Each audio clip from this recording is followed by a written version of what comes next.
కూల్చివేతలు అనేది ఎప్పుడే గాని ఏకపక్షంగా పోకూడదు.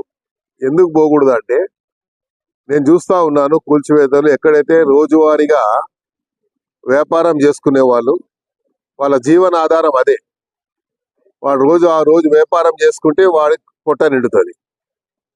అలాంటి వాళ్ళని ఇబ్బంది పెడితే, అలాంటి వాళ్ళ శాపనార్థాలు మనకు మంచిది కాదు. ఎప్పుడు కూడా ప్రభుత్వం ఎప్పుడైనా మేము అలాగే చేసేవాళ్ళం. కానీ అధికారులు మాత్రము ఎక్కడైతే నిజంగా కంజెస్టెడ్ రోడ్స్ ఉంటాయో అక్కడ చేయమని ప్రభుత్వ పరంగా కానీ పైనుంచి ఆదేశాలు వస్తే అలా చేయాలి.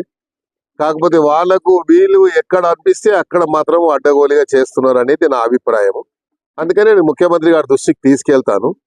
ఎందుకంటే రోజు వ్యాపారం చేసుకుంటే వాడు ఆ రోజు కష్టపడి, సపోజ్ రోడ్డు మీద పొద్దున ఇడ్లీ బండి పెట్టుకుంటాడు.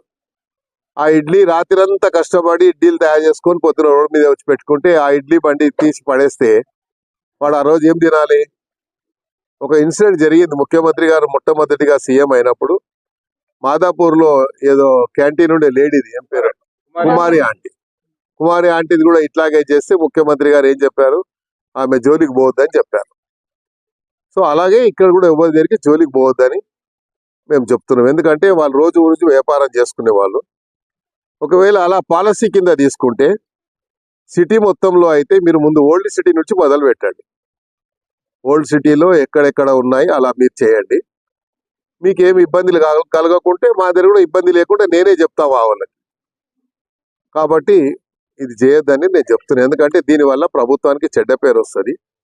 ప్రభుత్వం మనకు మంచి పేరు వస్తే 4 కాలాల పాటు మనం కూడా మంచిగా ఉంటాం అనేది నా అభిప్రాయం. అందరూ వచ్చి చెప్పుకోలేరు. ప్రజాప్రతినిధి ఎవరు ఉంటే ఆ ప్రజాప్రతినిధికి చెప్పుకుంటారు మా బాధ అని. కాబట్టి రోజు మరి మాకైతే నిద్ర పడతలేదు.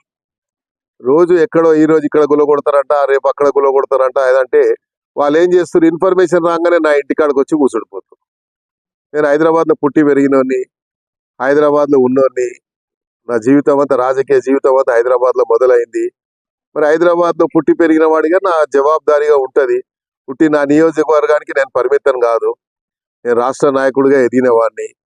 హైదరాబాద్ ప్రజలు ఎక్కడ వస్తే కూడా దానమంది జరిగిపోతే మాకు న్యాయం జరుగుతుందనే ఒక విశ్వాసం, అది కాపాడుకునే బాధ్యత నా పైన ఉంది. ఇప్పుడు మొన్న నేను సికింద్రాబాద్ పార్లమెంట్ పోటీ చేశాను. మరి దగ్గర దాకా వచ్చి నేను కేవలం 30-35 వేల ఓట్లతో ఓడిపోయాను తక్కువ సమయంలో. అంటే ఆ ప్రజలతో ఆ అనుబంధం ఉంది కాబట్టే కదా, ప్రజలతో ఆ సత్సంబంధాలు ఉన్నాయి కాబట్టి నేను ఆ స్థాయి అక్కడ వరకు రాగలిగాను. ఇంకా సమయం ఉంటే నేను తప్పకుండా సీట్ గెలిచేవాడిని. సరే, అది ఓటర్